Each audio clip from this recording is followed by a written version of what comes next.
Is the government really closed? Imagine your family has a big jar where everyone puts money.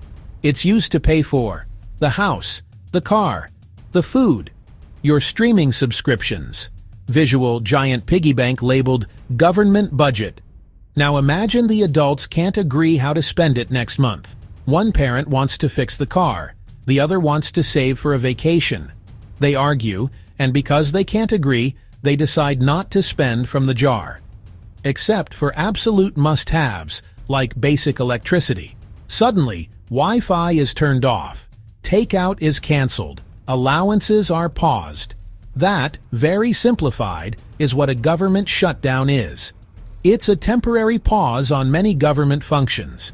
Because the people in charge, Congress, can't agree on a budget. It's not a giant closed for business sign. It's messier. The government is enormous and does thousands of things every day. Inspecting food, running national parks, processing passports. When legal spending authority expires, many activities stop. The government can't legally spend money without permission. So, why on earth would a government decide to shut itself down? It seems counterintuitive, right? It almost always comes down to a high-stakes disagreement over the national budget. In the United States, Congress must pass spending bills. Those bills have to be approved by the House, the Senate, and signed by the President. If any one of the three doesn't agree, the funding stops. This process is meant to force compromise, but it often becomes a political battleground. One party might use the threat of a shutdown as leverage. Example: one party wants a big new high-speed rail project. The other says it's too expensive and prefers tax cuts instead. The deadline to pass the budget is looming. We will not vote for any budget that doesn't include our train project. And we will not vote for any budget that does include it. It's a political game of chicken. If neither side swerves by the deadline, they crash, and the government shuts down. This is the basic recipe for many shutdowns. Disagreements over funding for a border wall, the future of a healthcare law, the national debt limit, or environmental regulations.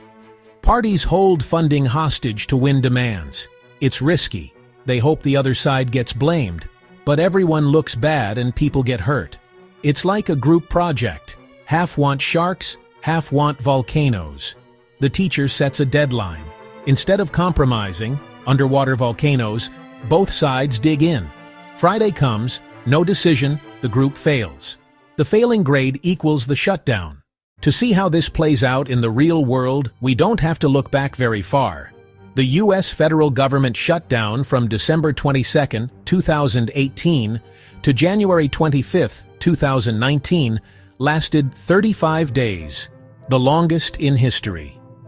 The central disagreement was a request for $5.7 billion for a wall along the U.S.-Mexico border. The House refused to approve a budget with that funding. Neither side budged. About 800,000 federal workers were caught in the middle. Roughly 420,000 worked without pay. The rest were furloughed, also unpaid. Hundreds of thousands of families suddenly had no income. People missed rent, struggled to buy groceries, and racked up debt. Imagine going to work as a TSA agent, an air traffic controller, or a Coast Guard member, knowing your next paycheck wasn't coming. Parks and monuments closed. The Grand Canyon, the Smithsonian. Tourists stayed away, devastating surrounding restaurants, hotels, and shops. Agencies approving business loans and processing tax refunds ground to a halt. At research agencies, grant reviews stopped and projects were frozen, delaying work on cancer treatments to climate science. A fight over one issue cascaded outward, disrupting lives, stalling economies, and hindering knowledge. During a shutdown, the government gets split into two categories: essential and non-essential. This sounds harsh. Isn't everyone's job essential to them? Here, essential means services necessary to protect human life and property. Some parts must run no matter what. Air traffic controllers, FBI agents, border patrol. People in these roles are required to show up, often without pay until it ends. On the other side, many functions pause. Park maintenance and visitor centers, federal museums, passport and visa processing. Result: huge backlogs. The IRS largely closes, delaying tax refunds.